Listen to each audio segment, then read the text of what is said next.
Renee Hahn here with Downing-Frye Realty, covering Southwest Florida, Greater Naples area, and beyond. I am delivering a series called Ask Renee, where I tackle some of the more common real estate related questions. And today what we're going to talk about is a handful of negotiating tactics that can sometimes lead to failure or falling short of expectations. The first one we're going to talk about is overly aggressive deadlines. Certainly, we all want to make sure that we can get it over the finish line. We want to drive a hard negotiation and we want answers quickly. However, sometimes giving an offer deadline that is, too far out or too aggressive, some buyers may not want to wait that long to get answers, or some sellers may not be willing to make decisions that quick. So I think you've got to have a reasonable amount of time put in there when you set a deadline, either as a seller or as a buyer.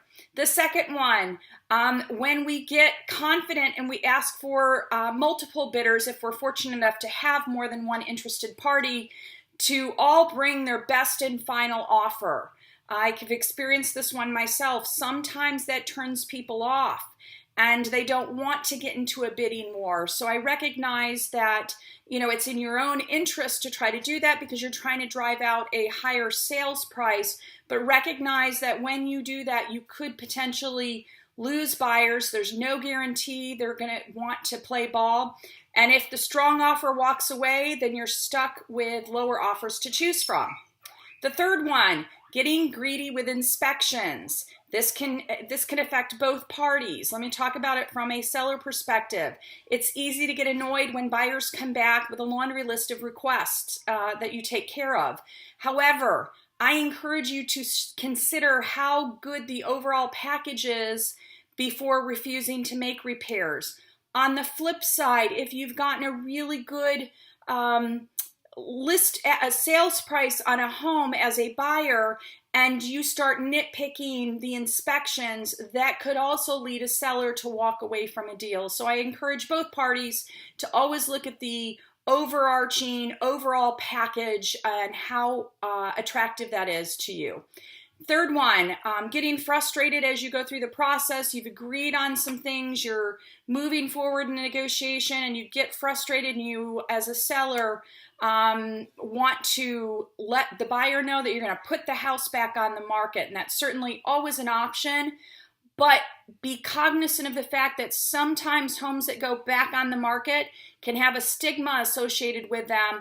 People start to wonder why it's gone back on the market. And yes, some people will take the initiative to ask about that and learn, but there are a lot of buyers that will discount it and make assumptions about it, or they may pursue the home and think they're going to get a really good deal because this first deal fell through. So just be cognizant of that. Don't be so quick to put it back on the offer before you've really evaluated whether the offer at hand is going to be better than waiting for another one. Next one, getting rigid on the closing date. So you've decided in your mind, seller, when you want to close by, how quick or how long you need that to be, because that's based on perhaps what the closing date is on your new home. But keep in mind that your buyers also have their own scheduling considerations. And so I think sometimes closing date can be one of the flexible levers that you as a buyer or seller can use in your favor. So don't get too rigid on a closing date and run the risk of losing a deal. The last is what I call bait and switch.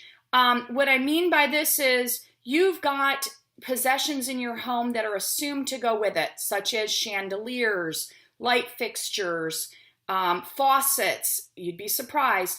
And there are times when a seller is in love with what they have and they want to take it to the new house. The risk is if somebody saw those items in the home during showing and then you've removed them, that can cause a late inning foul, if you will, and can be problematic.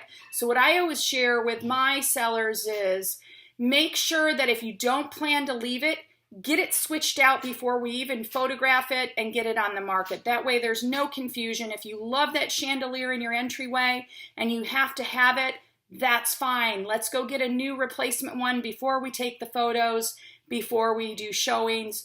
That way when folks come to see it, they know what's included in the sale, and there's no contesting later. So those are just a few of the common things that can happen during a negotiating process to turn it sideways, slow it down, or sometimes kill a deal. Thanks for stopping by, and if I can ever help you with any of your real estate needs, don't hesitate to call me at 239-287-2576. Again, this is Renee Hahn.